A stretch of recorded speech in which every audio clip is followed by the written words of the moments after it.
ఉగ్రం వీరం మహావిష్ణుం జ్వలంతం సర్వతోముఖం నృసింహం భీషణం భద్రం మృత్యుం నమామ్యహం. ఇందులో ఉన్న ఒక్కొక్క నామము నరసింహుని ఒక్కో తత్వాన్ని తెలియజేస్తుంది. ఉగ్రము అంటే నరసింహుడు ఉగ్రమూర్తి. నరసింహుని హుంకారాన్ని విన్నంత మాత్రములోనే అంతర్గత బహిర్గత శత్రునాశనము జరుగుతుంది.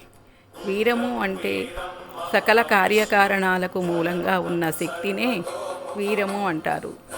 నరసింహుడు వీరమూర్తి కనుక సకల కార్యకారణ స్వరూపుడు ఆయనే. మహావిష్ణువు అంటే అన్ని లోకాల్లో అంతటా ఉండే నరసింహతత్వానికి ఈ నామము ప్రతీక. సకల జీవరాశులన్నింటిలోనూ తానే వ్యక్తంగాను అవ్యక్తంగాను పరమాత్మ భాషిస్తాడు.